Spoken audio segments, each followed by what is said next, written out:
দুটাই x x মানে এটা একটা মেয়েদের সেল মানে একটা মেয়ের শরীরের কোষ।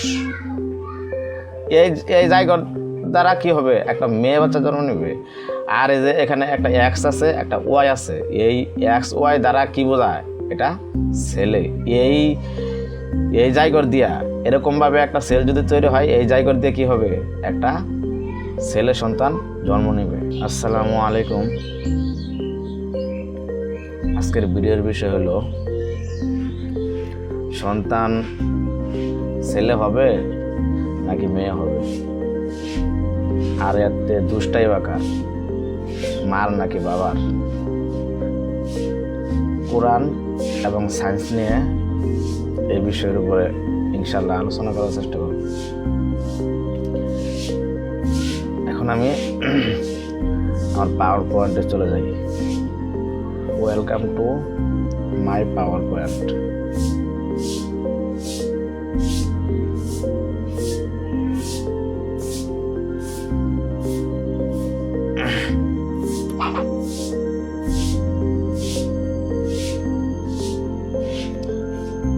সন্তান ছেলে হবে নাকি মেয়ে হবে, দোষ কার, মায়ের নাকি বাবার? কোরআন এবং সায়েন্টিফিক বিষয় নিয়ে এই বিষয়ের উপর আলোচনা করা হবে ইনশাল্লাহ।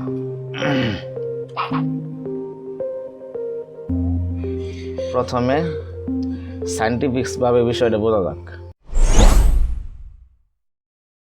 সন্তান ছেলে হবে নাকি মেয়ে হবে এই বিষয়টা বুঝতে হলে সবার আগে দেখতে হবে হিউম্যান সেল, মানে মানুষের দেহের কোষ। চলুন দেখি মানুষের দেহের কোষগুলো কেমন।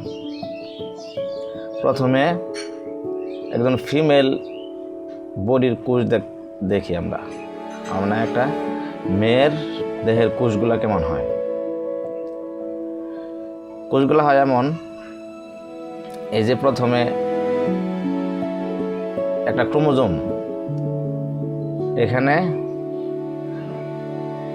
দুইটা ডিএনএ ডাবল হেলিক্স দ্বারা এই ক্রোমোজোমটা তৈরি হয়েছে। এটা কিন্তু একটা জোড়া, এই ক্রোমোজোমটা দুইটা জোড়া। আমি এর আগে যে জোড়া জোড়া ভিডিওটা করছিলাম, ওটা দেখলে আপনার জোড়ার বিষয়টা বুঝতে পারবেন। এই জোড়ার মাধ্যমেই এই দুই পাশের ক্রোমোজোম তৈরি হয়। আমরা জানি এজ এ হিউম্যান বডির ভিতরে 23 জোড়া ক্রোমোজোম থাকে, 46টা ক্রোমোজোম, আবার সেম 46টাই ডিএনএ থাকে। তাহলে এই 1 নাম্বার যে ক্রোমোজোমটা, এটাও এই দুটার একই কাজ। 2 নাম্বারটার দুইটা পাশের একই কাজ, 3 নাম্বারটার দুইটা পাশের একই কাজ, 4 নাম্বারটার একই কাজ। এভাবে 22 পর্যন্ত দুইটা ক্রোমোজোমের একই ধরনের কাজ, এটা একরকমই। 23 নাম্বার যে ক্রোমোজোমটা, এই ফিমেলের ক্ষেত্রে এই দুইটারও একই কাজ। এটা বুঝলাম যে তার মানে দুটা এক্স, এখানে দুইটার একই কাজ। এটা হলো একজন ফিমেল কোষের ক্রোমোজোমের গঠন এরকম। এরপর দেখি মেল মানে ছেলেদের ক্রোমোজোম কেমন হয়। ছেলেদের ক্ষেত্রে 1 নাম্বারটা দুই পাশের একই কাজ, 2 নাম্বারটার একই কাজ, 3 নাম্বারটার একই কাজ, 4 নাম্বারটার একই কাজ। এইভাবে 22 পর্যন্ত মেয়েদের মতো একই কাজ দুইটা ক্রোমোজোমের। কিন্তু 23 নাম্বার ক্রোমোজোমটা যে, এটার ভিতরে একটু ভিন্নতা আছে। এটা হলো এই এক পাশের কাজ হলো এক্স এক্স মানে মেয়েদের ক্রোমোজোম যেরকম ওই কাজই, আর এই যে অপর পাশের যে ক্রোমোজোমটা,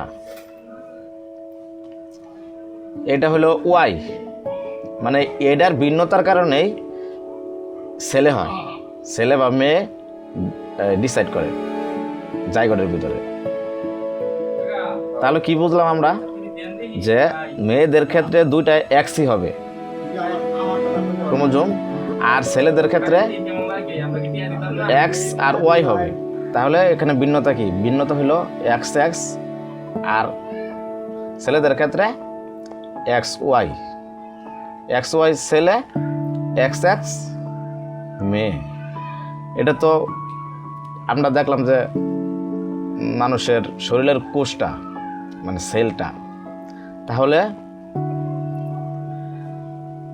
এই ওভাম কিংবা স্পার্ম শুক্রাণু এই জিনিসটা কি এটা বোঝা যাক। 46টা ক্রোমোজোম দ্বারা মানে 23 জোড়া ক্রোমোজোম দ্বারা একটা শরীরের কোষ তৈরি হয়। আর এই কোষ থেকে যে ওভাম বা স্পার্ম তৈরি হয়, শুক্রাণু বা ডিম্বাণু তৈরি হয়, এই জিনিসটা কি? এই জিনিসটা হইলো এই শুক্রাণু বা ডিম্বাণুটাকে বলে হ্যাপ্লয়েড সেল, মানে সিঙ্গেল সেল। সিঙ্গেল সেল মানেটা কি এটা জিনিসটা বুঝালই। যে এখানে দেখছিলাম একটা কোষের ভিতরে 23 জোড়া ক্রোমোজোম থাকে। 23 জোড়া, 23 × 2 = 46। মানে এখানে 46টা ক্রোমোজোম আছে। তাহলে এটার অর্ধেক করলে কয়টা হয়? অর্ধেক। এই একের থেকে যে একের ভিতরে 2 আসছিল, এখান থেকে একটা নিলাম গা, 2-এর ভিতরে 2টা ছিল, এখান থেকে একটা নিলাম গা। এইভাবে এই 46টারে অর্ধেক করলে হয় 23টা। তাহলে কি এখানে আছে 23টা ক্রোমোজোম, 23টা সিঙ্গেল ক্রোমোজোম। এই যে 1 নাম্বারে এটাও সিঙ্গেল, 2 নাম্বারটা সিঙ্গেল, 3 নাম্বারটা সিঙ্গেল, 4 নাম্বারটা সিঙ্গেল। এইভাবে 23 নাম্বার পর্যন্ত এটা সিঙ্গেল। তাহলে মেয়েদের ক্ষেত্রে যেহেতু 2টাই এক ছিল, তাহলে এখানে যদি আলাদা করা হয় 46টার সবটি এক্স এক্স এক্স, তাহলে 46টা যদি আলাদা করে 23টা নেওয়া হয়, 23টা নিলে তার মানে এখানে 23টা আছে। 23টার যে 23 নাম্বার যে সিঙ্গেল, সবটি তো সিঙ্গেল সিঙ্গেল একটা একটা করে নেওয়া হয়েছে। তাহলে একটা একটা করে নিলে এই 23 নাম্বার যে ক্রোমোজোমটা আছে ওইটাও কি হবে? এক্স হবে। আচ্ছা, এটা বুঝলাম। এখন দেখি এই ছেলেদের ক্ষেত্রে কি হয়। ছেলেদের সেল দেখছিলাম আমরা যে সব একই, 22 পর্যন্ত সব একই কাজ। 23 নাম্বারটা আছে একটু ভিন্নতা। 23 নাম্বারের ভিতরে কি আছে? একটা এক্স আর একটা ওয়াই। এই 23 নাম্বার ক্রোমোজোমের কারণে এটা হয়েছে মানে এই মেল সেল, মানে ছেলেদের কোষ। তাহলে এখান থেকে যদি আলাদা করা হয় তাহলে কি হবে? এটা জিনিসটা বোঝা যায়। এখান থেকে যদি আমরা আলাদা করি যে এখানে 46টা ক্রোমোজোম আছে, 46টার মধ্যে 23 নাম্বারটা একটা হইলো এক্স, একটা হইলো ওয়াই। তাহলে এখান থেকে যদি 1-এর থেকে একটা নেই, 2-এর থেকে একটা নেই, 3-এর থেকে একটা নেই, 4-এর থেকে একটা নেই, এভাবে নিলে একবারে তো 22 পর্যন্ত একটা একটা নিলাম এই জায়গায়। তাহলে 23 নাম্বারটা আনা হলে কি হবে? এখন এখানে তো এক পাশেটা এক্স আছে আর এক পাশেটা ওয়াই আছে। তাহলে আমার এক্স নিতে হবে, না হলে ওয়াই নিতে হবে।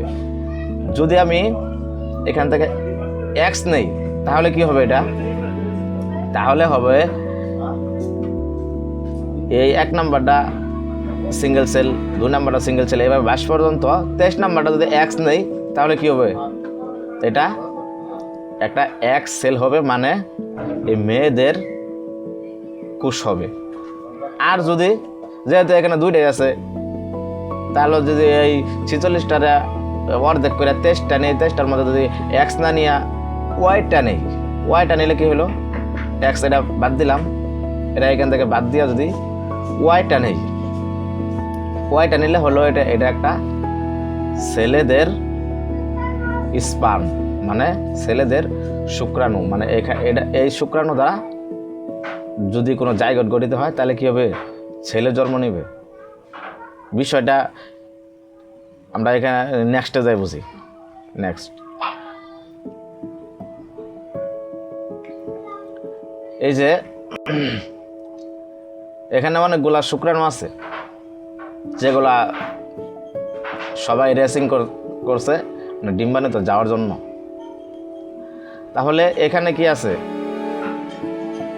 এক্স আছে, ওয়াই আছে, আবার এক্স আছে, ওয়াই আছে, এক্স আছে, ওয়াই আছে।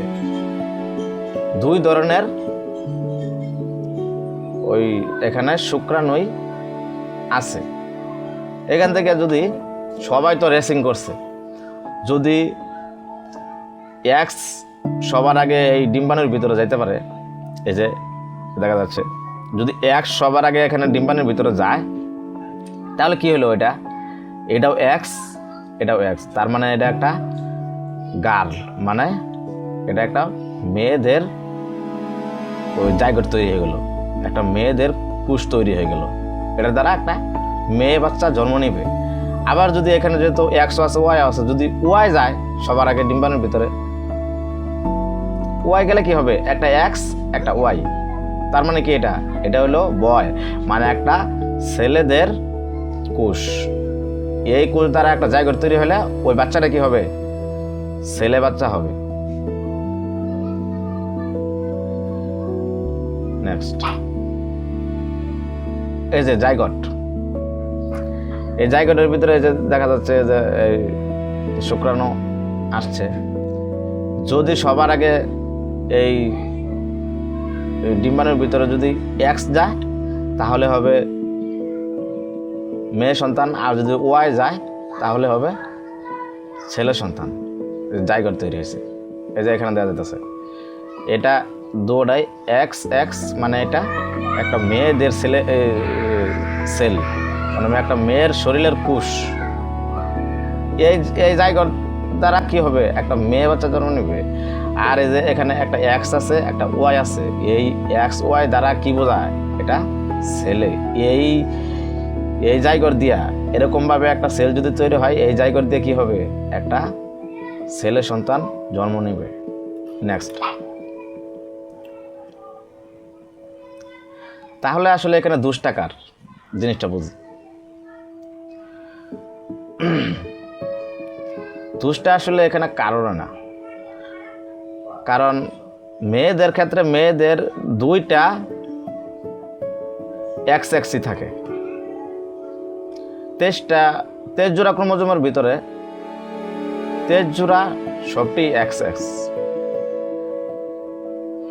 ওখানে যদি অর্ধেক করে নেই তাহলে ওখানে একটা এক্সই হবে, ওয়াই আসার কোনো কারণ নেই। তাদের শরীরের ভিতরে ওয়াই প্রোটিন নাই, ওয়াই এর ক্রোমোজোম নেই মেয়েদের শরীরের কোষের ভিতরে। তাহলে ছেলেদের শরীরের ভিতরে দেখি, ছেলেদের শরীরের ভিতরে তো এক্সও আছে, ওয়াই আছে। ছেলেদের যে এটা শুক্রাণুটা, এই আমি ধরলাম ছেলেদের 1 কোটি শুক্রাণু ভিতরে, 1 কোটি শুক্রাণু রেস করছে, 1 কোটি শুক্রাণু বের হইল। ওইখানে কি 50 লাখ ধরলাম এক্স আর 50 লাখ ধরলাম ওয়াই। এখন সবাই যেহেতু রেস করছে, 50 লাখ এক্স আছে ওইখানে, 50 লাখ ওয়াই আছে, মানে 50 লাখ মেয়ে আছে, 50 লাখ ছেলে আছে। এখন এখানে কে আগে ডিম্বাণুর ভিতরে যাইতে পারবে এটা তো কেউ জানে না। যদি এক্স সবার আগে যায় তাহলে মেয়ে বাচ্চা জন্ম নেবে, আর যদি ওয়াই সবার আগে যায়, সবার আগে ডিম্বাণুটা ধরতে পারে, ডিম্বাণুর ভিতরে যেতে পারে, তাহলে কি হবে? ছেলে বাচ্চা জন্ম নেবে। তাহলে এটা সবার আগে রেস করে কে জিতবে এটা কে জানে? কেউ জানে না, একমাত্র আল্লাহ তাআলা জানে।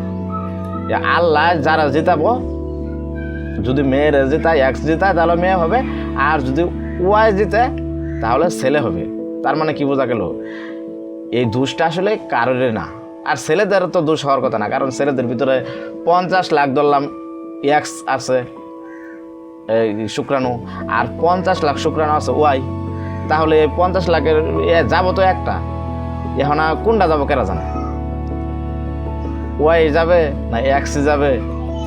এটা একমাত্র আল্লাহ তাআলা জানে, এটা আসলে কারো হাতে নাই।